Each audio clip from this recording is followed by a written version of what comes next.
You can't break my bones. You can't drink my blood because we are Chicago.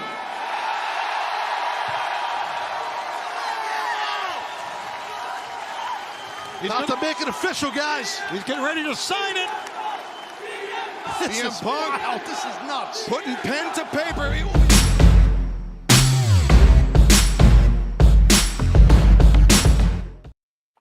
This is Good Karma Wrestling. Welcome to another edition of GKW. I'm Gabe Neitzel from ESPN Milwaukee. With me, as always, from ESPN West Palm, Brian Rowitz, and from ESPN 1000 in Chicago. He just wants a taste. Give him a taste of the titles. Of course, Jay Hood. And we are very excited because later in today's program, we are going to be joined by the one, the only, Daddy Magic Matt Menard. He is joining GKW to help us preview everything coming up with AEW and All Out. And speaking of which, guys, we now have our main events. It was the main event that was rumored, the one that Dave Meltzer kept reporting on since we got the angle last Wednesday on Dynamite that was still going to be Punk Moxley, and that's indeed what we have. Mox comes out last night, has an open contract, ends up being CM Punk, who takes that open contract after a talking to from his buddy backstage from Ace Steel, and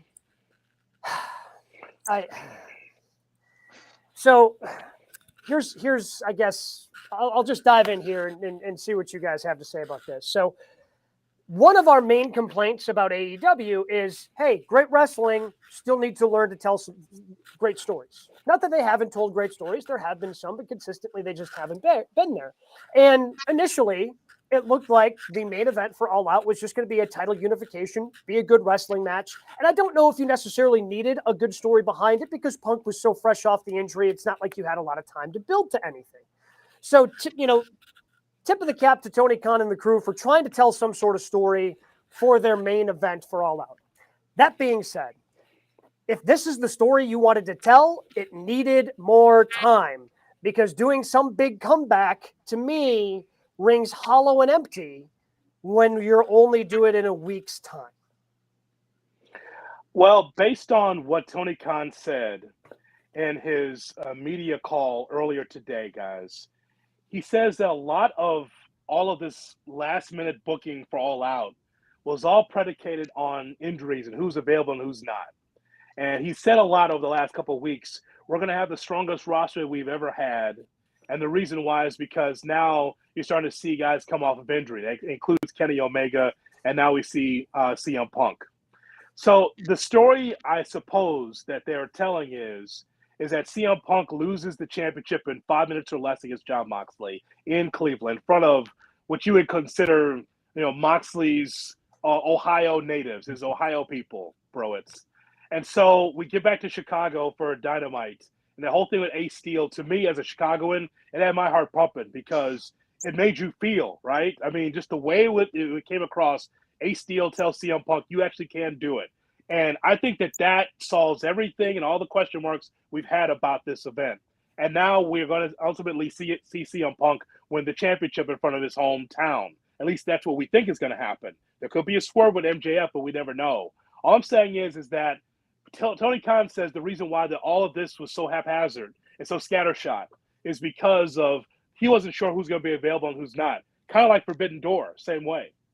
Yeah, and I think that's fair. And I think from a business standpoint, this all worked for AEW. Last week, you get a title match, you pop $1 million in the rating. This week, it's, hey, what's going to main event this weekend? You pop $1 million again. So from a business standpoint, I think it worked from AEW.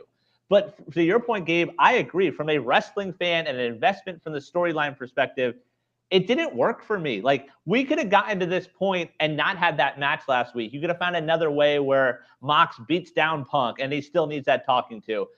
J-Hood, you've talked a lot about being inside. Like, Ace Steel's a name I've seen a bunch. I had no idea who that was last night. They said that, like, oh, that's what that man looks like. Like, that was so inside that you're like, okay, like, great. Like, he dropped an F-bomb. Whoa, look at that. But, like, from a storyline, like, I don't want to see this. And, yes, ultimately, this probably protects both of them. Like, it's 1-1. You go your separate ways, and you do it that way.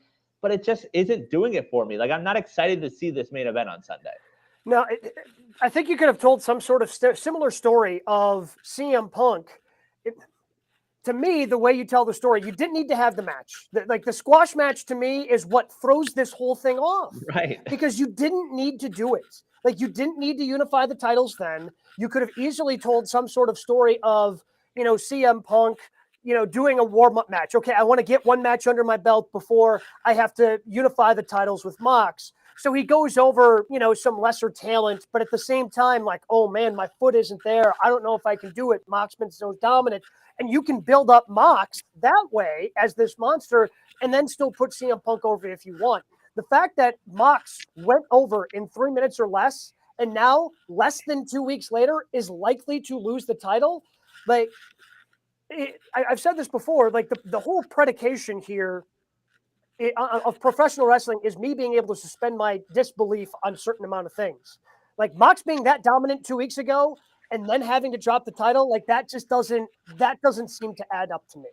Well, to that point, Gabe, I'll add a different element. Like you could have done that Punk match against someone else and had him lose. Like had the same situation, but he loses to, an Andrade. And he's like, man, I really had this doubt. I don't think my foot's 100%. And then you still get the same stuff last night where Mox's like, yeah, you don't have what it takes to beat me. Like it would have done the same stuff. And then someone else gets the bump also, someone like an Andrade.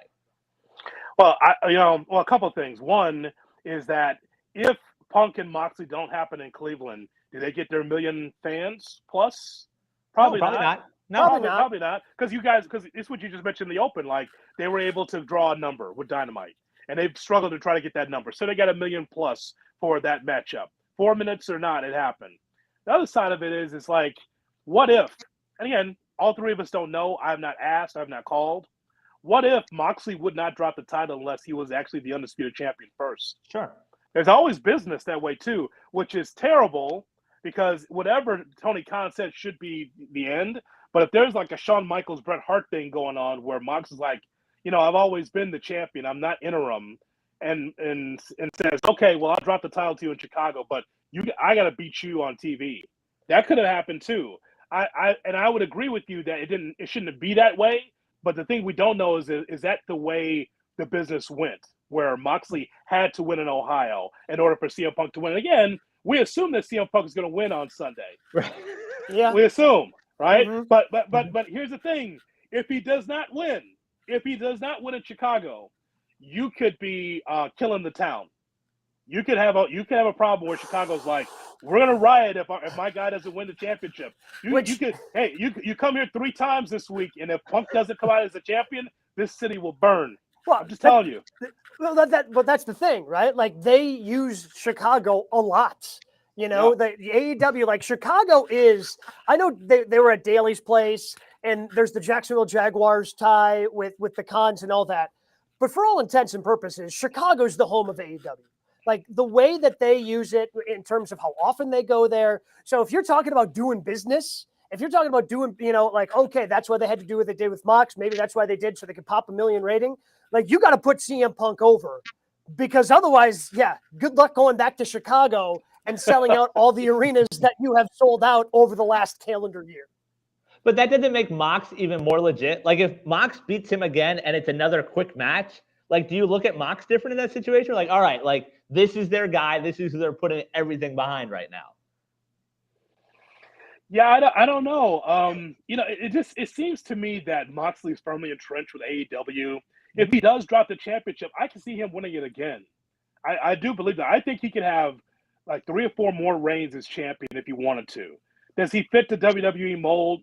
Probably not right now, but he's more of an AEW guy than a WWE guy at any time.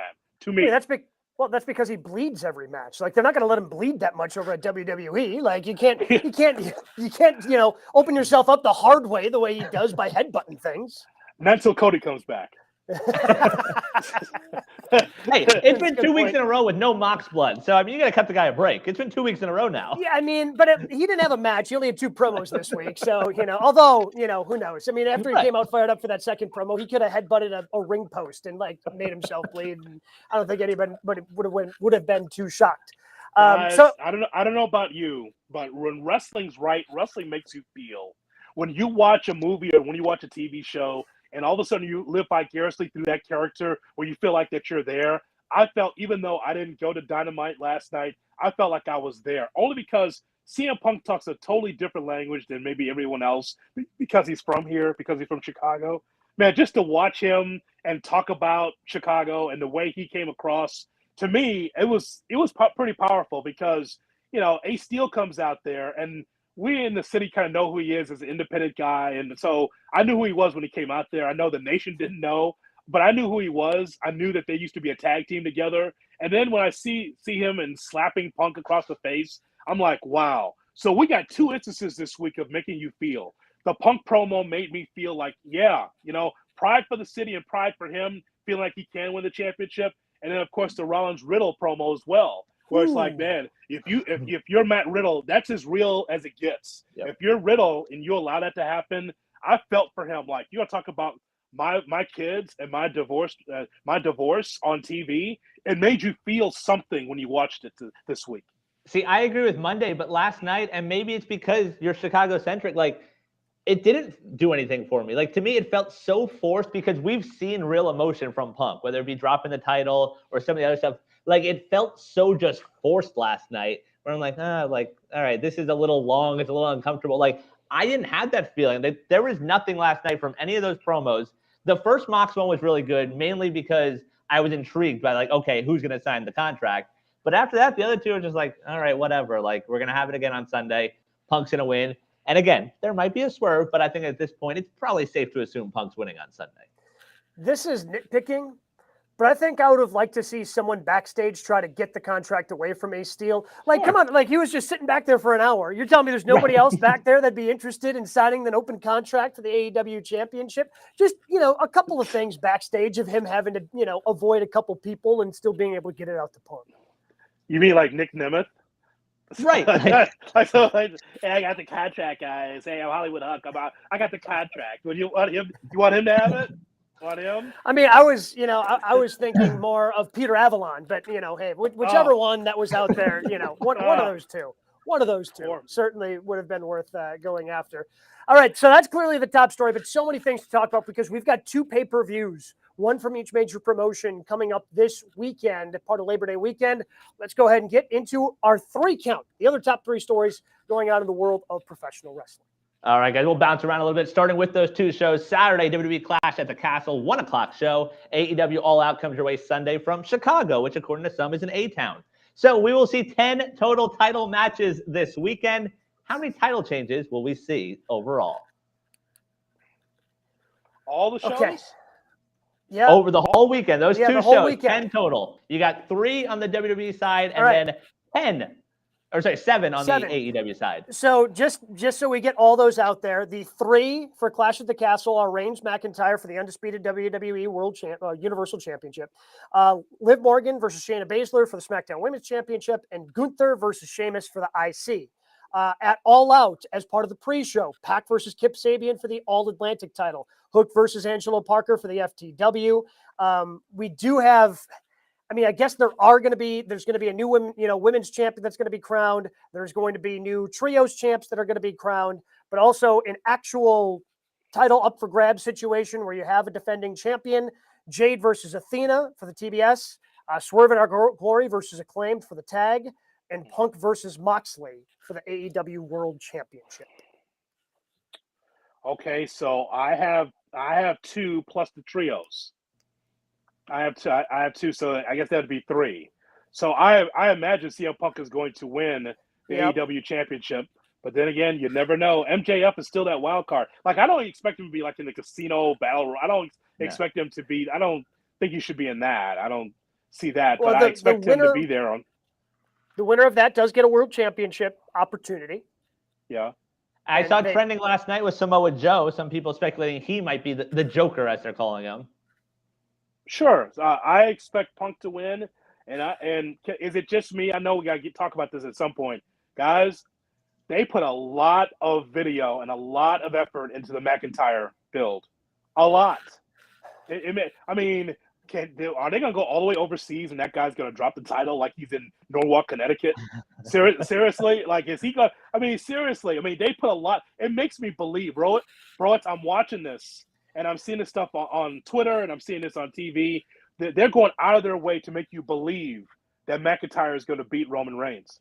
I agree, but like part of me is still like 4:00 Eastern on a Saturday, the first college football Saturday of the year. Like, I don't see that being when the Roman Reigns reign finally comes to an end.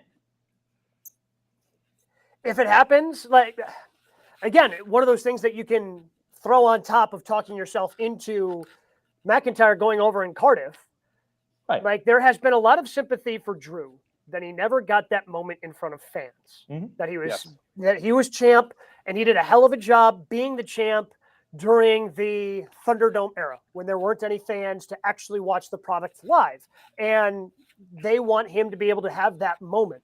Well, what better moment could you have when you're in your home continent? When you're taking on, there are a lot of people there to see you because you are the drawing superstar in that part of the world. So but at the same time, it just doesn't make sense to me for Roman Reigns to be dropping to Drew McIntyre at this point. I hope Drew gets that opportunity to be champ in front of fans and get that moment. I don't think that moment happens, though, on Saturday afternoon. So how many then? How many titles drop? How often do we see the confetti in Chicago? So for AEW, I have one. I think it's just Punk. I'm going to say Acclaimed wins the tag titles. Really? Yeah, I think that Acclaimed is in a spot where they might be more over. Like, I see the Acclaimed featured more than, like, Swerve and Our Glory is more or less a Friday night tag team. Like, you don't see them on Dynamite all that often. No, where the Acclaimed is bouncing back on both shows. I think the Acclaimed's more over than Swerve and Our Glory. I think the Acclaimed get that. So I'm going to say Punk. I'm going to say Acclaimed.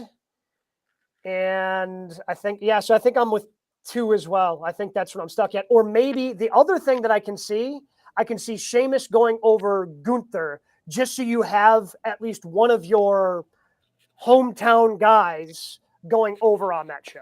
I agree. I think they put enough in Sheamus. I think that is one of the title changes Saturday. I also think, and it might just be in my head to make sense of the way Raw ended and the fact that Raquel and Aaliyah, or the women's tag champs, they drop it to Sasha and Naomi Saturday. Like, they come out and like, hey, we want to defend our titles for the first time. You roll them out there, and then you make sense of what I thought was a pretty cruddy way to end Monday night. That'll be a hell of a spoiler because we'll all know that they're over there based on flight trackers and stuff. Sure. Right? Like, you can hide them in the United States, but people will know that they're on a plane over there. And I guess, if you don't mind spoilers, we're going to know before that event happens if they're in the country. That's fair. All right, Brian, what do we have on number 2 of the 3? All right, guys, this time we're going to go to social media, where I think the most viral moment of pro wrestling this past weekend didn't actually happen this weekend. It took off, and it was this clip, thanks to Indie Wrestling. Yeah, try spinning that pizza around. Come on, Luigi, you got this. There we go. Yeah! Don't drop the pizza.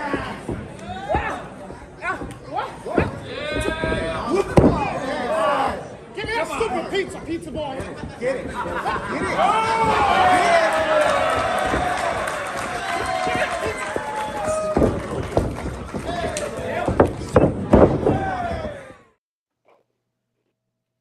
So we welcome in Luigi Primo, the man in that clip. Luigi, thank you so much for jumping on GKW. Luigi, how are you, still buddy? got the pizza dough. I'm Luigi Primo. I make the best pizza. So I was having some connection problems.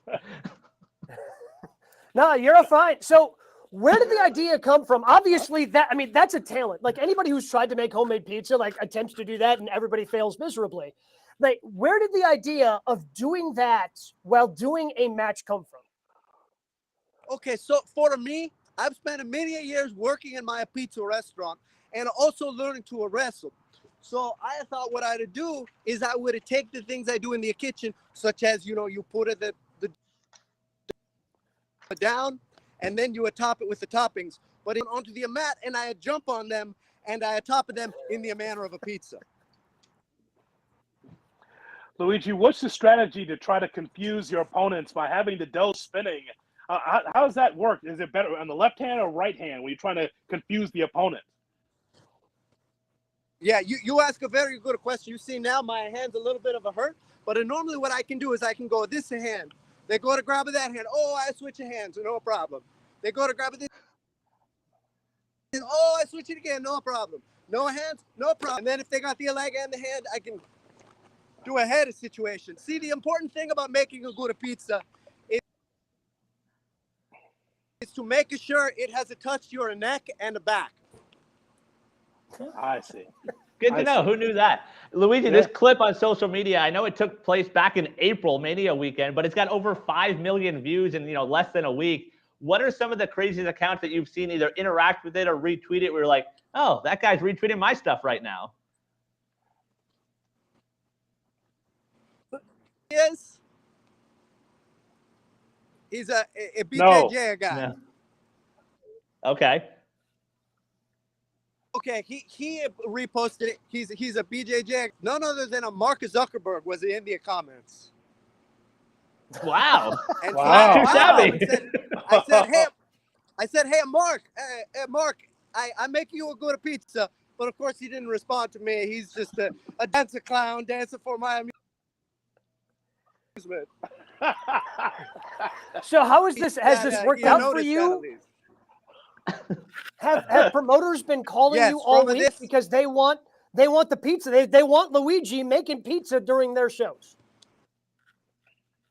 Yo, there has been some very exciting offers. I've gotten offers from all over the world. It's truly a humbling and a mind-blowing. I can't quite spoil things yet, but I will spoil that it's not WWE or AEW. They haven't contacted me, but I still got some offers that are going to be very exciting. I've also been getting a lot of people being like, hey, I'd like to have you come to a Pennsylvania. And then I say, okay.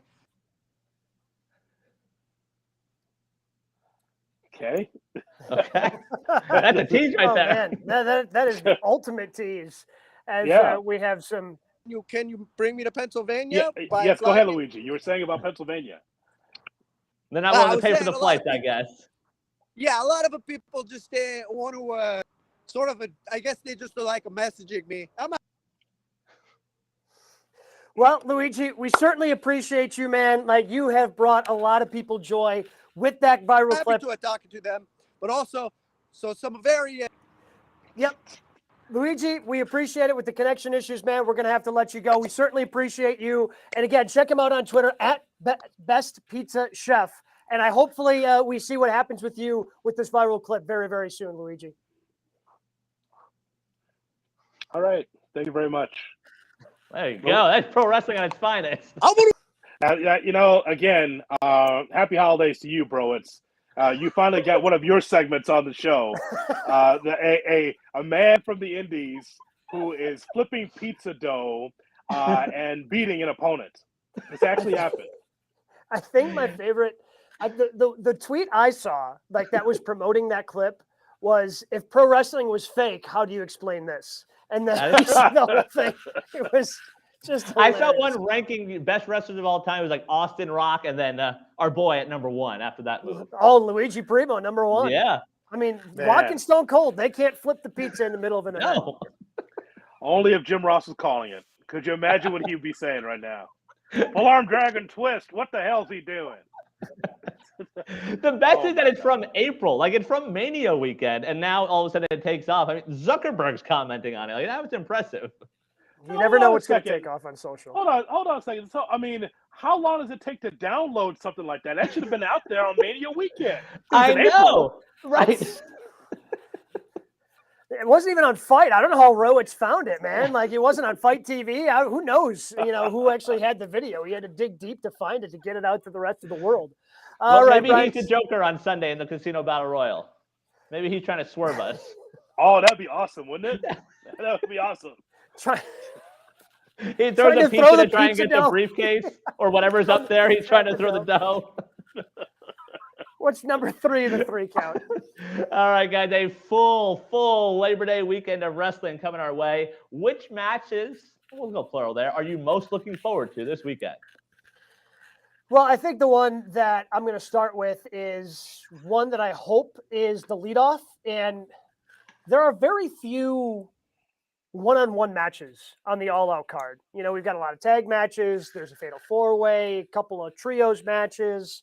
But Danielson versus Jericho, especially Jericho as the Lionheart, and what we saw, what Jericho did as the Lionheart on Dynamite just a couple of weeks ago, like that to me is going to be an incredibly fun match. And if it's the one that leads off the main card for All Out, I think it's a great way to get that Chicago crowd hot right off the bat.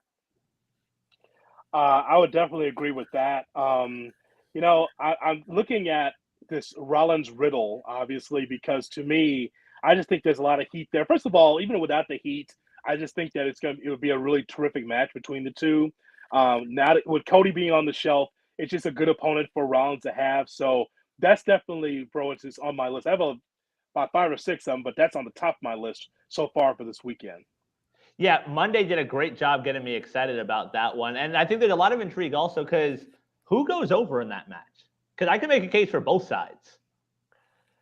To me, after Monday, it has to be Riddle, right? Like it has to. Like I was probably leaning towards Seth Rollins until they showed the after the cameras were off portion of that interview where Rollins brought up the wife, the kids, the divorce, the rough things that Riddle is going through. To me, that means Riddle's going over.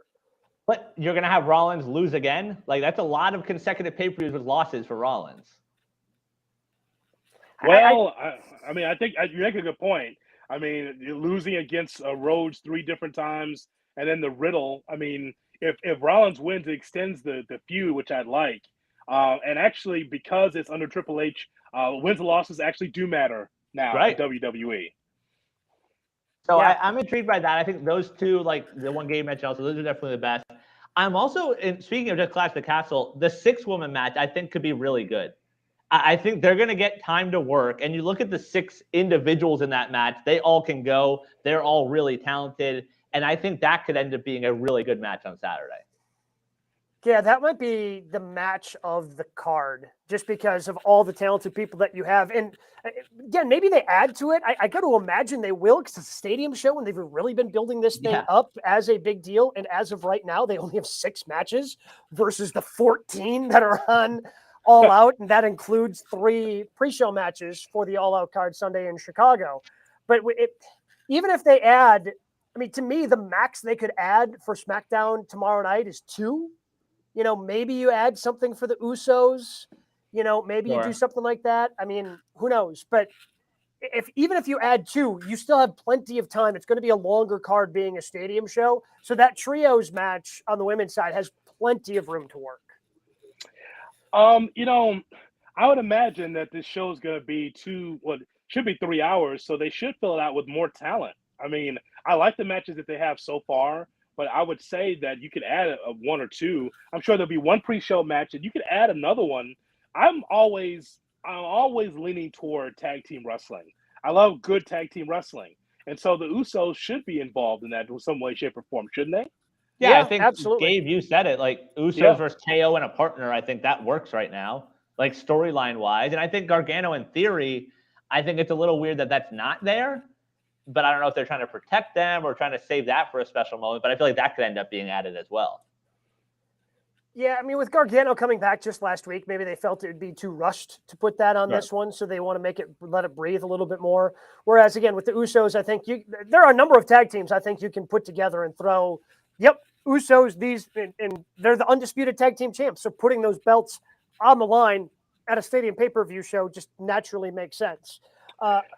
Another match on the AEW side that I'm looking forward to, like sneakily, probably the best story that they've told, Starks versus Hobbs.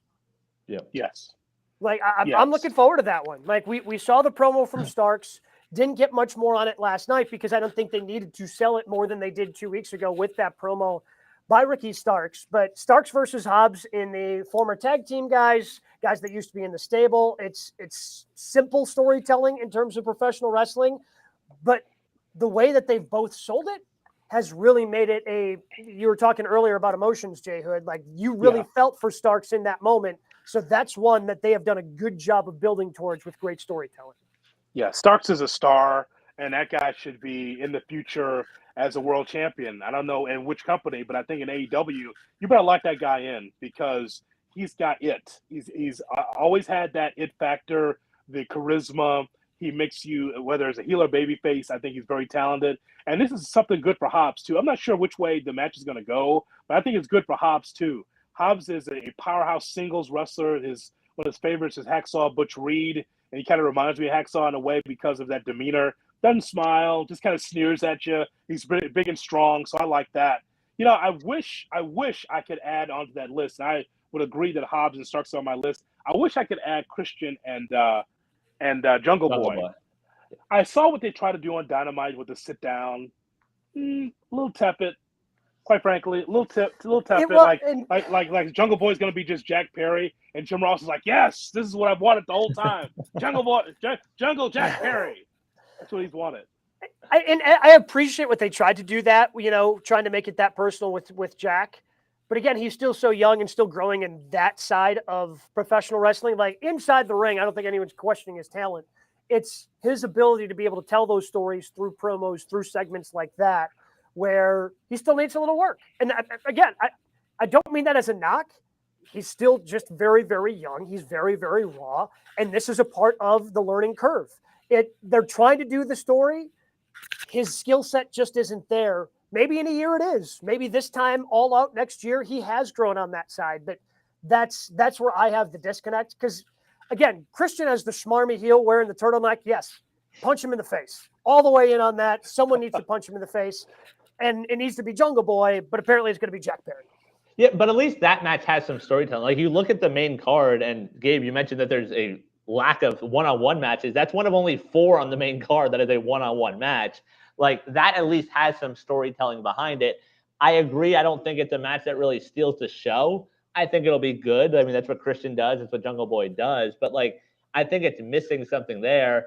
The ladder match, I'm sure, is going to be one of those car crash matches, like just looking at the names in that match.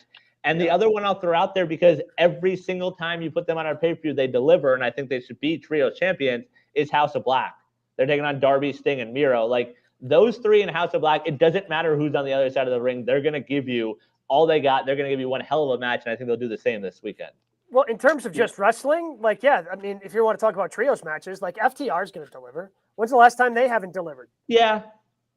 But you're just not excited for it because FTR is like the hottest thing in AEW, but it's hilarious how Wardlow and FTR end up in this trios match because 3 months ago, Wardlow was the hottest thing in AEW. And he has like said as much, like he has not in interviews, he said he feels like he hasn't done much as the TNT champion. FTR is the hottest tag team. Right. Like after they gave the fight like an 8-year-old girl promo, like they were like, you're like, man, I can't believe FTR could get any more over than they are. Give the fight like an 8-year-old girl promo, and FTR just goes to the moon, and they're just in some random ass trios match that we're supposed to get excited about with somebody else from some other promotion coming over with Motor City Machine Guns. Well, I mean, so here's what I'm doing. If I'm the booker, and I'm not Booker of the Year like Tony Khan, so, what do I know? All I know is that I'm going to do a dream match, and if I don't feel strongly about any of the tag teams in my company, Motor City Machine Guns come on over and take on FTR. And so now you've checked that box, right? Now, the Motor City Machine Guns, they were so great in TNA. They were terrific. Before the Young Bucks, it was those guys. So those guys are terrific. For them to be in this match, I don't get it. And by the way, the TNT Championship is ice cold because of what you just said, Gabe. Ice cold. Ice cold. You mean to tell me that you can't use Rampage? It's funny about Rampage. One of the questions in the Tony Khan press conference today was, what's going on with your sagging ratings on TNT? And he says, well, we need to have our stars back because we're so injured, so banged up. Well, while this is happening, you have a champion in which it could be his show. There should be Wardlow's show on Friday nights. And not a lot of people are watching that show as much as Dynamite. But this is the way you build up your champion. You made fun of the WWE saying the IC title was cold under Vince. But what is Wardlow? Wardlow should be in a singles match that's meaningful.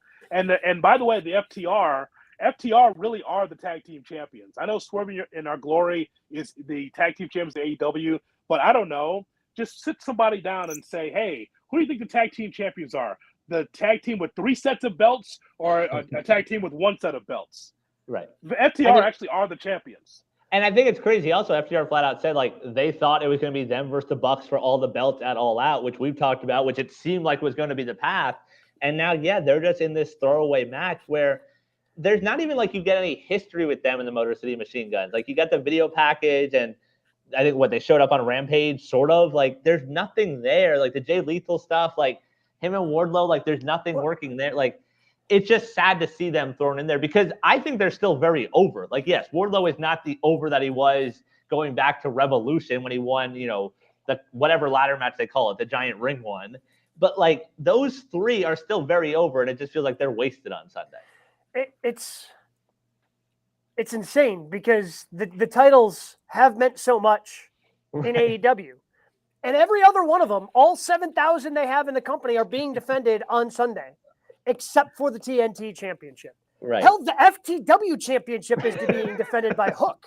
Like, you found a place for the FTW Championship, which I'm glad, by the way, because I am a fan of Hook. I know he's not for everybody, but I enjoy it. I enjoy the whole gimmick. I enjoy the shtick. But how do you not find, on a roster this deep, one opponent for Wardlow? Because he deserves to stand alone. And they got no one to blame but themselves for what's going on. And it started with Forbidden Door. Well, I'll throw this out also. I mean, you talk about title matches. Do we see Jade's run end on Sunday, taking on Athena? Is Athena hot right now? I think that she's not really hot right now, right? No. So I haven't seen the real threat for Jade's championship. And as I said with Jade, I have no problem with her being the champion because the championship's making her. Right? That's what's happening, and she's learning on the fly. As far as I can tell, doesn't have any indie dates to really hone her craft, so she's learning as she goes along. Athena is champion. I say maybe, but not now. Is that fair? Yeah. I think the story they've wanted to tell and just haven't has been Athena chasing Jade because Athena's been chasing Jade for a while. They just haven't gotten it consistently out there to make you like have that feeling behind Athena. You just don't have that connection, I think, because of the lack of consistency in the story that they've told of Athena trying to chase down Jade. So I don't see Athena going over at this point either. And I think also the Athena stuff was hurt by, it felt like they were going the Statlander way. Like when you had both of them sort of teaming, both sort of chasing, it felt like Statlander was above her. Then she gets hurt and they're like, oh, well, now we don't know how to book it. Because I can make a case for her winning on Sunday, but I'm not confident that you have a good story after that. Like Athena is the champion. Well, it all depends on how you book them, right? So Thunder Rosa becomes the AEW Women's Champion.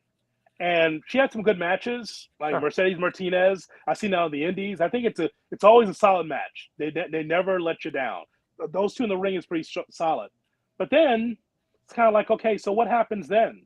Like and everyone's pining for Britt Baker to win the championship back because you never look over the fence and say, oh, the grass is greener over there. Britt Baker was a tremendous champion, and they wanted to get the belt off of her. That's fine. And Thunder Rosa's good, but you didn't give her a lot to say, hey, here's a big-time heel that's going to try to steamroll Thunder Rosa. Now she's got to fight that big-time heel. I never got that in her run. And by the way, with this matchup here, this interim championship, Britt Baker let you know, like, hey, by the way, I'll take the fall on Dynamite. Did that surprise you guys? It did to me. Yeah, absolutely. But I think if Britt's playing the long, you can put the championship on Britt whenever you want because she's legitimately the only star of that women's division right now. She's the only star. She's the only one, and that was Tony's problem with the Thunder Rosa reign. Is much like in Roman Reigns over in WWE, and they kind of ran out of people. Like after you ran out of Mercedes Martinez, and then we've got Nyla Rose, the Native Beast. She's just this big heel, and then she doesn't go over. Then yeah, we haven't been really doing a good job of booking our women's division, so we don't really have anyone for you. That's so right. So if Britt takes the fall, that could be the long game. Maybe Britt's playing of, hey, if Hayter goes over me or Storm goes over me, now we've got a storyline of Britt trying to chase the title as a heel, and you can do something off of that. Yeah, and then on top of that, if Thunder Rosa doesn't come back, and if Sheeta teams with Tony Storm, it'll be shit Storm. Shid Storm. Get it? Yeah, okay. Not your best, but got a chuckle. Got a chuckle. Her first letter no, to hey, her name look, is look, SHID, look, look, and I then Storm, understand. like thunderstorm. I understand, but you Shitstorm. Yeah, I know. I understand what you did. You just didn't deliver it the best you probably wanted to. Like it was just, it wasn't an it wasn't an egg joke the way Chicago's an A-town. There you go. Let's get to some news and notes, Brian. All right, guys. There is a lot going on in the news and notes department. We'll start with a bunch of contract talk. And last night on Impact, W. Morrissey, formerly known as Big Cass, made an appearance on Dynamite. No word on if he had actually signed with AEW. I mean, I would assume he signed with AEW. We didn't get the W. Morrissey is all elite. But when Stokely comes out, hands you a card, and you accept that card and then go to the back, seems like he's all elite to me. I mean, the segment was really weird, but hey, the dude looks great. He was fantastic in the Wardlow match that he did a few months back when Wardlow was super hot. Sign me up for more of that because I really like that, and I think he's looking good. I'd like to know what Stokely's doing. He's handling a lot of cards. I'd like to know, like, what's your faction look like? And when will we see them all together? If you're handing them cards, are they officially part of your group or not? I don't know the answer to that. But just to see Morrissey out there, guys, he looks great. Yeah. Big guy. I mean, you'd be the prototypical WWE guy, but maybe in AEW you can shine. Again, it's all about booking. Can Morrissey go? Yeah. Does he look good? Great. How do you book him, though? That's the question. And so if he's part of Stokely's entourage, like what championship is he going for? First of all, is he signed with the company? And on top of that, where does Morrissey go? Is he a Rampage guy? Is he a Dynamite guy? I'm just not sure, but I like what I saw. Yeah, I worry about how they've booked big men in the past. Like, I worry about him coming in and being Lance Archer. Where, like, you get those opportunities and you're in big matches, but you're always taking the fall. You never go over. Right. So I worry about that. Another contract news, AEW not extending Bobby Fisch's contract. PW Insider says his deal expired yesterday. Yeah, he's old. I had no problem with that. Listen, everywhere he goes, he gets banged up. He's probably closer to trainer than in-ring performer, quite frankly. Even though you never get the elite payoff? Yeah, that's the shame is that you don't get the elite payoff, but you got to make those tough decisions, and unfortunately, this is one of them. You can find other guys to team up with Adam Cole in terms of him continuing to put down the elite. Fightful Select says talks have broken down between the WWE and the Good Brothers, who are free agents as of now. That's my guess is that they were asking maybe too much. Like the Good Brothers, I think would be fantastic wherever they go. I enjoy them. Probably get lost in WWE the same way they did last time. They'd probably just end up putting back with AJ Styles and being AJ Styles henchmen. Maybe it's for the best. They've tried the WWE route a couple of times, and I don't know if it's necessarily worked out for them the way they've maybe wanted it to. They scream Impact or NWA to me. They just do. Not since they're running New Japan do I think that they've been over. I just think that it's great that they want to do the Hall, Nash, little guy, big guy thing and do all the histrionics from the 2000s and the Too Sweet and all that. It's kind of played out. I mean, it's time to reinvent, and I don't know if they have another gear in them to reinvent. When they show up on TV, I'm never excited. It's just those two. They've carved out a nice niche for themselves, but it's nothing that ever gets me excited. What if they end up being Cole's partner? So you get Cole and the Good Brothers versus Young Bucks and Kenny. Yep. That doesn't do it for you? Okay. Fine. I mean, seriously, bro. It's like we've seen it for a while when they were in New Japan and part of the Bullet Club. It's like, okay, and then but yet they had a lot of stars around them too. Like Carl Anderson can go. I mean, he's a terrific wrestler by himself. I just don't see anything in that tag team that makes me excited anymore. I always think that if you're that cool, you should be able to reinvent. And this hybrid of DX, NWO, Click, and all three in one faction doesn't really do anything for me. Or stay with me here. We already have Serena Deeb. We already got CM Punk. What if we get Luke Gallows and bring back the Straight Edge Society? Mm. No? Anybody? No? No. I like the Straight Edge Society. It was over. I remember the one video I saw of them trying to do this whole thing in that, like, deep in Tennessee someplace. It might have been Knoxville actually. And there was an old lady with a purse, and she was swinging that purse at CM Punk. I hate you. You're the devil. I hate you. You're the devil. And CM Punk's like, I got you. It's like, seriously, man. People believed in that thing, though. They thought that 100%. he was like he was spewing devil hate or whatever, and that worked in the South. They didn't like that at all. That woman was swinging her white purse at him, man. She didn't like that at all. I love that. And one more contract note. Multiple reports out today said Braun Strowman making his return to the WWE. We can see him as early as Monday at Raw. Is he going to be with that kid doing the tag team thing again? Is he going to be with that child? Nicholas? Was that his name? Yeah, right. I think it was Nicholas, yes. Yes, Nicholas, one-time WWE Raw Tag Team Champion. Yeah. With Braun Strowman. Fine, I guess. I don't think they necessarily need him, just because they've built a lot of other things that they have going on in terms of Karrion Kross, because if Braun Strowman comes back, you would assume he'd be, as a past Universal Champion, he'd be inserted into some sort of main event picture. And maybe once they actually split the titles, which I'm assuming they're going to do at some point under Triple H, sure. But you've got a lot of other things you've built and done a good job of building. I'd probably rather see other than Braun Strowman first. And what if Paul Heyman, what if Drew wins the championship? He holds up both championships. They go to Monday Night Raw, and Heyman says, actually, you won one of the championship. It wasn't for both, according to his contract. Like, I'd be good with that if, Drew wins something out of this, right? If not both championships, a championship, like the Raw championship or the SmackDown championship. I'd love to have some kind of legalese to try to get one of those titles off of Roman. With Braun Strowman, I'm glad. I'm happy for Braun. Looks like control your narrative is not necessarily a thing anymore, as they are being picked apart one by one, right? Control it until Triple H calls. I guess we didn't read the fine print there.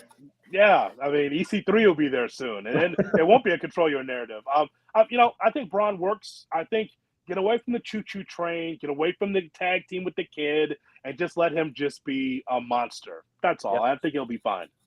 Yeah, I think it. Yeah, he'll be fine. Again, I think he's shown he can hold his own. Although, I think my favorite Braun Strowman moment was when he accidentally got stiff with Brock Lesnar, and Brock Lesnar took exception and actually hit Braun Strowman, and Braun stumbled back after he took a legitimate punch from Brock Lesnar. If you don't know what I'm talking about, very easy to find. Just use the Google machine, and you'll be able to find it on YouTube. And that's it for news and notes. All right, we still have match of the week to go. But first, it's going to be a little bit of a longer episode here on GKW. What else are we going to do? We got 2 pay-per-views to talk about. One of them happening in Chicago. It is AEW All Out. And to help us break it down, we brought in earlier this week Daddy Magic himself, Matt Menard.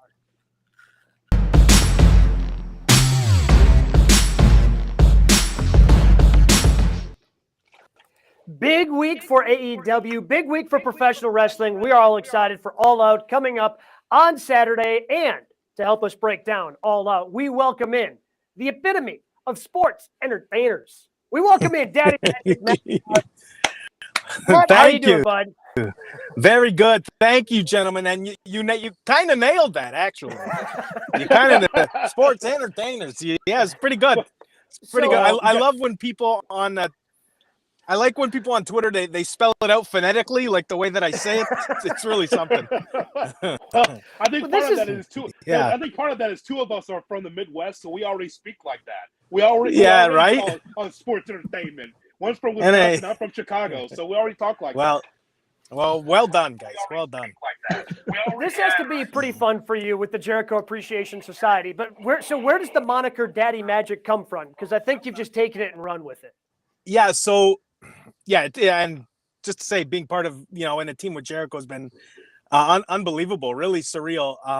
But the Daddy Magic name on the independents, I went by Big Magic. That was kind of like a nickname that I used, and it always stuck with me. Like, I don't know if I don't think we used email to get on this thing, but my email is bigmagic3.0@gmail.com. Oh boy, I just put that out to everybody. Huh?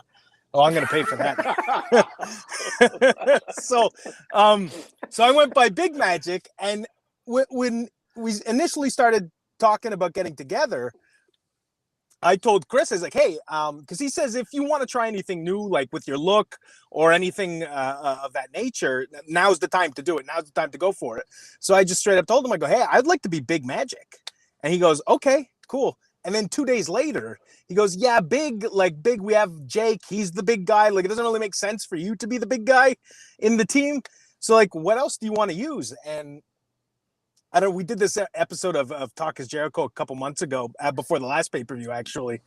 And him and I were talking, and I just listed off a bunch of other ridiculous names that I wanted to use. And ended up landing on Daddy Magic. That's what we ended up going with. And that's where it comes from. Yeah. Daddy Magic, how much fun are you having right now? Being part of AEW, being in your spot right now in AEW. How much fun are you having? I mean, it's the time of my life. Honest to God, the last year of my life, guys, has been so unbelievable. From going to like being released from WWE in June of last year to August, being picked up with AEW. My son was born. We're wrestling Sting, fighting CM Punk. I don't know what is going on, guys. It's to bring it around, and the end of the winter to get in this thing with Jericho has been. It's been a dream come true, honestly, guys. Like, I really don't know what else to say about it. And to the spotlight that has been shone upon us because we are in this group, it's like nothing we've ever experienced before. So sort of along those lines, you're with someone at Jericho we've talked about on this show, like the king of reinvention, the way that guy's gone through things. What have you learned from him and sort of reinventing yourself these past few months? So I get to watch Jericho, right? The way he carries himself in the back, the way he handles his business, the way he presents himself as a performer. And I'm just constantly learning. Like, I try to model myself after him. You know what I mean? And the one thing that I learned really from being with him is you can do no wrong. Like, just if there's a risk that you want to take, just can I curse? Because I'm about to curse. I don't know. Yes, absolutely. Go for it. Just fucking take the risk. Well, you're not going to lose anything. If it doesn't work, it doesn't work. Who cares? You know what I mean? Like Chris will throw anything against the wall, and if it sticks, it sticks, and he runs with it like the wizard thing. And if it doesn't, then fuck it, we're out. You know, just leave it there. You know, like that's really, I think, the one thing that I've learned. And you can never be. I was going to say you can never be too ridiculous, but I think maybe you can be, but we find that line, you know, like the only way to find the line is to cross it. So being able to do all this, what's it meant to you to be able to do it with Angelo and be able to kind of, I mean, you guys as a tag team go back so long.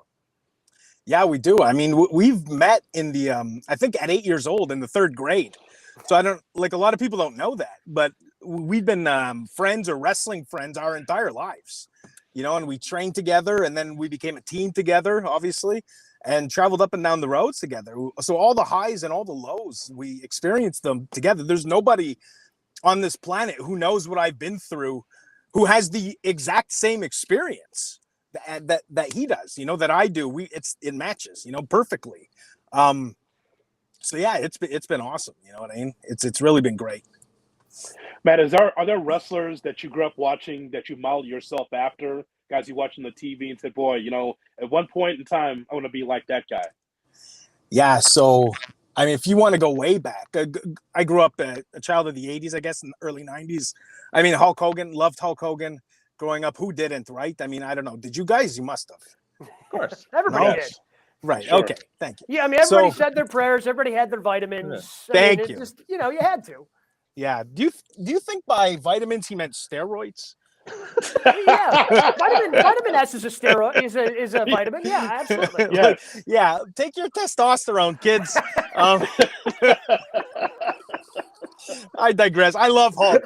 Anyway, so maybe we cut that out. I don't know. So, and then Bret Hart, Shawn Michaels, Bret Hart, obviously being Canadian. I love him. Who made Pink more cool than Bret? You know, I know the Revival tries, Punk tries. Hey, you're not there, boys. You know, Bret looked freaking great in pink. The hair and everything, and his style is so realistic. And people rag on Bret, I think, sometimes for not being charismatic, or maybe in the early half of his career. But I don't see it, man. That guy was cool to me. And as I got a little older, like, see, I'm lucky. I think you guys are too. We're probably around the same age. Like, as we hit like adolescence, like wrestling, we kind of grew into wrestling and like the Attitude Era and that, you know, when you're 13, 14, 15 years old. So Chris in 98, Chris Jericho, you know, who was cooler than Chris Jericho? And when I started my career, I really tried to emulate him, right? Because when you're starting out, you don't know nothing. So all you're going to do, you're going to kind of choose what you like and basically imitate it, you know, and early on, there was a lot of that, a lot of imitating Chris Jericho in both of mine and Angelo's performances. And those are pretty much my heaviest influences, I'd say. Bret, Shawn, and Chris. When you talk about making that move, you said, you know, you're really a free agent for about a month. What was it like just mindset-wise that month of knowing like, hey, you reached that pinnacle, you got the WWE, and then not knowing what was next? Yeah, it was tough. It was tough because my wife was 7-8 months pregnant at the time. And you don't know, like, we were supposed to leave the country to go back to Canada. So we're like, do we stay? Do we go? Do we stay? I don't know if it's illegal. I have no idea, guys. Like I have no idea. And luckily, like, we worked things out with AEW to where we didn't have to leave, you know, and their lawyers got on us. And that's initially how the deal got started. They were going to help us get our visas, you know, and then they ended up giving us a match, and then one thing led to another, and then we signed per appearance deals, and then we signed real contracts, and now, anyway, things are great. But yeah, that month, that I want to say we went like literally because we had a 30-day non-compete, right? So we were still getting paid for 30 days from the time they let us know that we were being cut. And from the end of that 30 days to the time that we started with AEW, I think was 8 days, 7 to 9 days. Like, really a short amount of time. We are so fortunate that things worked out the way that they did for us. Very blessed, you know, lucky. Matt, I before I ask this next question, I want you to know that this comes from a place of love because I absolutely love what you're doing. But what the hell are you doing when you're not talking during promos and you're on television? Like, what do you mean in my spare time? What do you want to know? Well, you know? Like you're looking at the camera. I don't know if you're trying to say words, if you're like I cannot look away. And I feel bad for Angelo because I start tuning him out. I'm trying to figure out what you're doing. Yeah, I mean, that's a great question. I wish I had the answer for you, you know. I'm just doing the thing. Who are you talking to? Are you talking to us? I'm not talking. I don't see anybody else except you. We know you're saying something, but you're saying it to Daddy Magic fans. And I don't know what you're saying. What are you saying to us? Maybe I had more to say, and Angelo just cut me off because he's sick of my fucking talking. You know, and I was just like, I'm just finishing what I want to say. Yeah, no, I don't know, man. Just trying to entertain, I guess. That's it. Yeah, exactly. Because we don't know anything else. We just are watching you because we feel like it's subliminal. You're saying something to us, only us, and we don't know what it is. Yeah, I'm trying to get you to buy the T-shirt. That's ultimately what it comes down to. Right. Okay. All right. So there's a lot of single guys, Daddy Magic, that go to AEW events. There's a lot of wrestling fans that don't have a girlfriend, but they love AEW. I would like for you to be able to give some advice to some of the young people out there on how they could be able to just get a taste. Like what? Like dating advice? Yes. And how can single guys get a taste? Yeah. So, and for all the young gentlemen out there, never I don't know how this is going to come off, but never chase the ladies. Okay, let them come to you, and if you feel. All right, I hope there's no women listening to this. But if you feel like there's an interest level there, maybe you ignore them just a bit to make them want a little more. You understand what I'm saying? That's all. Just play hard to get. You play the game, guys. And be smart. Also, just be cool. Just be cool. That's the best advice I could give to anybody. I give that to my students, my wrestling students. Is like, oh, how do I act in the locker room? Like if they're going to be extras or something, guys. Just be cool. Just let people like you. Just be cool. Gabe Yeah. opened with it. You know, I don't do it as well as him, the sports entertainers. How did that come to be? Because you took Judas, which was one of the most over entrances in the company, and you enhanced it. You made it better. How did that come to be? That was so you know those old WWE, well WWF, like the what the world is watching, like that stuff. You know what I'm talking about? And that's all it is. It just comes from that. And I believe the initial idea was for all of us to take a turn saying it every week, but Chris just loved the way that I do it, and it just stayed that way, you know? Yeah. So you've also now you've been dabbling in commentary. How did the idea for you to do commentary do? Because here's the problem, man. Like, please tell me the problem. Well, the problem is there's a lot of wrestling that we need to watch for this show. Yeah. So Elevation kind of gets pushed to the back. But from some of the highlights I keep seeing on social media of your commentary, I'm probably going to have to tune into Elevation now. How it came about. So back in June, Blood and Guts, I don't know if you guys remember, I ended up tearing my my rotator cuff and my labrum. So I'm out for a period of time here. And a couple of weeks ago, I was just like, I'm coming to TV every week. I'm not planning any matches. I'm not doing much of anything. So I got down, like, I ended up talking to Tony Schiavone. He's like, yeah, get on. Let's put you on commentary. You know what I mean? I'll run it by TK and we'll see what he says. And TK loved the idea. And then sure enough, I went out there one week and it seemed to be a big hit. People liked it. Twitter loved it, you know? And Tony Schiavone was just like, yeah, you just stay out there now until somebody tells you not to. So I guess my job, and it's an opportunity to learn another side of the business. And honestly, it's been an absolute blast. An absolute blast. I feel like I could say anything out there, and I got Excalibur who's going to cover my ass. It's so much fun, guys. And yes, please watch it. Please put it on your list and watch it. It's been a lot of conversation about what's going on behind the scenes at AEW, Matt. Tell us, what do you think the state of AEW is right now? You know, it's funny you say that. I was thinking about it. Like, I was talking with somebody yesterday, and I go, you know, I love when I look forward to Thursday when I get to go online when I get home and find out all about what's been going on in the locker room, you know, because I don't see it and I don't feel it. I don't know if I'm just in my little Jericho bubble and I don't know what's going on, but I don't feel any tension or any bad vibes or anything like that. And I know it sounds like I'm being a big time company guy here, and maybe I am, but like I don't know. Everybody gets along. I love it. I love having CM Punk around. You know what I mean? We're always talking, having a good time. We were both in the rehab, the medical room the other day, you know, and we're just laughing, having a great time. He's icing his foot. I'm working on my shoulder. Punk's a great guy, man. I don't know. I love it. I love our locker room. You mentioned getting to work with Punk, Sting, Jericho. Who are some of the guys that, you know, are still on that bucket list of yourself and Angela? You say, I want to work with those guys one day. Yeah, how about FTR? Put them on that list, top of the list. I'd say the Young Bucks. We've worked both those teams before. There was a WrestleMania Access event, like they were taping NXT, and Angelo and I, we were just extras, and we ended up working with the Revival. And it's something, guys. If you want to go look up that match, if you can, it's good. Some good stuff. I won't spoil it for you guys, but look it up. It's a good time. And the Young Bucks, we worked with them a bunch at Chikara. I'd love to work with them on a national platform. That'd be tremendous. What about some legends? Who else do we got in there? Sting, Punk, we've worked with. Jericho, we've worked with, obviously. Brian, we've done it. Like, my God, if you think about the year we've had, like it's unbelievable. It's really like I could have never imagined the year that we just had. I don't know. I really don't know who's left on as far as legends go.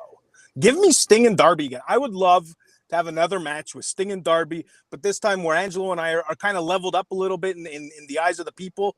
And I think that would be fantastic. Give us like a lengthy program that ends in a pay-per-view match with those guys, please. I would love it.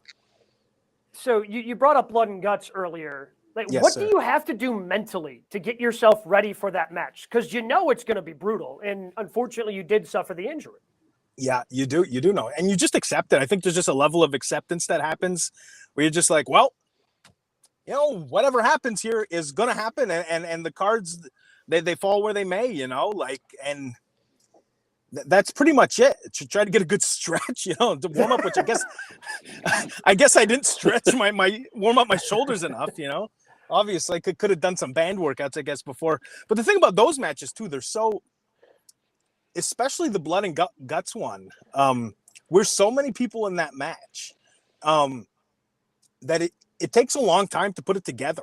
So maybe you don't get to warm up as you normally would, and that is something that comes into play too. It's really something. It was a hell of an experience, really, really was. The same thing with the Anarchy in the Arena match. That was fun. That was a lot of fun. Don't forget AEW Rampage will be on Friday, and All Out will be on Sunday from the Now Arena Hoffman Estates. You can watch it on Bleacher Report. Check it out on pay-per-view from Bleacher Report. To check out AEW All Out.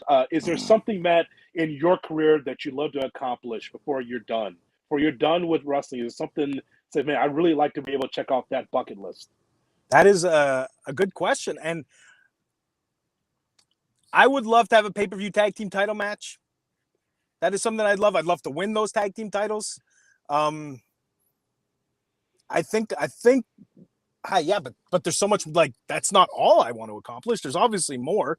You know what I mean? Would I like to do my own thing as a singles guy? Maybe. Maybe I'd like to explore that at some point. But who knows? Who knows? I want to make as much money as humanly possible. That's what I want to do, guys. I know that's a boring answer, but at this point in my life, that is what I want to do. As a wrestling fan, with All Out being this weekend, what are you most looking forward to Sunday night in Chicago? So I just saw, I think, and correct me if I'm wrong, that the Acclaim are wrestling for the tag titles against Swerve and Keith Lee there. I'm very interested in that match. I want to see how those two guys do in that spot against those guys. Are they going to level up? How's it going to go down? That really intrigued me, and I'm very excited for both of them. And I can't wait to hear Max Caster's his rap. What is he going to say? That's what I want to know. What's he going to say about Chicago? What's he going to say about being on pay-per-view or Keith Lee and Swerve? That's what I want to know. But we appreciate it. We look forward to seeing what you do on Rampage Friday night in Chicago.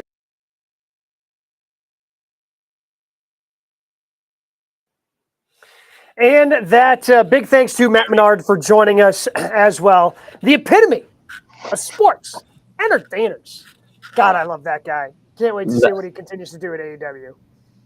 He lived up to it. We hyped him up, I feel like, amongst the three of us, and seeing him on TV, he lived up to it. Yeah, it's just a delight. And just the French Canadian comes out. It's a blend between French Canadian and Midwest accent. That's what I'm hearing. I'm hearing a little bit. Little sports entertainment. And you know what? I think he digs GKW. I think he really enjoyed his time with us. Well, hopefully we have him again sometime after he wins those tag team titles that he wants to win. Time to get to it. What do we think was the match of the week of the past 7 days? For me, I'm going to last night. I think the trios match, Ospreay and Omega, I still don't understand how we got the two of them in the ring, not on a pay-per-view. That was a lot of fun. And the other thing I'll throw out there, not that it was a great match, but I thought it was just really well done. All the Kurt Angle stuff on Monday. It was a good way to have a legend out there who wasn't embarrassed and at the same turn didn't squash any younger talent. I think Gable looked really good from it. Street Profits got the milk moment at the end. And I just thought everything they did with Angle on Monday was really well done. It was more of a celebration versus, his last run with WWE as the commissioner and then the retirement angle he did with Corbin, it just didn't really seem like he was a fan of it. He just kind of didn't like it. There was the weird where he was the dad of Jason Jordan, just clear Vince stuff. So I don't know if this was Triple H reaching out to one of his old Attitude Era guys and going, hey, let's kind of make this right and have you be celebrated in your hometown. He comes out in he has the Olympic gold medal, has the USA jacket. And that certainly was a cool moment. I'm with you. My match of the week certainly was the trios match last night. Kenny, Ospreay, come on, you weren't going to, it was fantastic. But also a lot of fun last night was the Fatal 4-Way they had with Yuta, Rush, Dante Martin, and Rey Fenix. It was a match to preview the ladder match coming up on Sunday, and you just had four really talented wrestlers who, in a quick fatal 4-way match. Just got to do a bunch of their highlights and a bunch of high spots. It was a lot of fun to watch. Yeah, it felt like they had no time for that match, but yes, it Correct. was a fun match. Yeah, that could be the main event at any time for me. I loved watching those four go. I thought it was tremendous. Yep. It's going to be all three of us are going to agree that to see the United Empire and the Elite go at it, I think that was great. Only I think second best would be Camille against Taya Valkyrie. I saw that NWA show, NWA 74 in St. Louis. So that was the main event of night one for that. So I think that was I thought they had a really good match. It elevated Camille in a big way. And I thought that the celebration of Roman Reigns on SmackDown at the end was I thought was very telling. Just to see Roman Reigns celebrating 2 years of being champion. This whole thing with Sami Zayn, this is what is leading, right? This whole thing with Sami Zayn and Kevin Owens being a tag team. I think that's something that we're going to see pretty soon. Yeah, I think it's going to happen. Yeah. So with Sami Zayn kind of not doing what the Usos want him to do, there's heat there. There's a problem. I like what I saw on SmackDown. I think that's the thing that really led on Friday night for me. Yeah, Sami Zayn is a Canadian treasure. He's absolutely fantastic. Pretty much anything they've asked him to do, he's been able to do, and actually giving him something maybe a little bit more serious with KO in a program with the Usos. Yeah, absolutely sign me up for that, especially with the new direction that KO's character has taken. All right, we're going to have plenty to talk about. You know it. Next week right here on GKW, Clash of the Castle coming up on Saturday. You've got All Out for AEW coming up on Sunday. Then, of course, the shows after that on Monday. When Worlds Collide, also. That's right. Ricochet versus Carmelo Hayes, Braun Breaker versus Tyler Bate, Nikki Ash and Doudrop. So you got that Sunday as well. Tell you what, Rick Steiner's kid is in for a real wrestling lesson against Tyler Bate. He's going to learn. He'll get his ass whooped. That's going to be interesting. And I told right before he went on the air, I did say, Gabe, like for the first time all year, I did click over to USA. But it was after 9 Central. I'm like, they're still on. The overrun was like 10 minutes. I'm like, okay, Let me just see what's going on. And like, okay, here's Ricochet, kind of heelish a little bit against Carmelo Hayes. That'll help Carmelo Hayes get over, I think, in a big way. But when Worlds Collide, we'll review that as well because that's interesting as well. By us, you mean Broets, right? Yes, of course. Of course. Like not you and me. Like no, us, no. yeah. Like I don't know about that. Like that seems more of a Brian thing to me. I mean, it's a royal us, but I mean that's really Roets. I mean, GKW as a podcast is still going to review it. Yes. So we expect a full review of Worlds Collide because Gabe and I are not going to be watching that. Let's go. The end of NXT UK, the end of an era on Sunday at 4 Eastern, I think. I'll figure out what time that starts. Yeah, I know. Bring your box of Kleenex. I know you're very torn up about NXT UK closing their doors to make way for NXT Europe. That'll be it for us here at GKW. Please join us next week right here for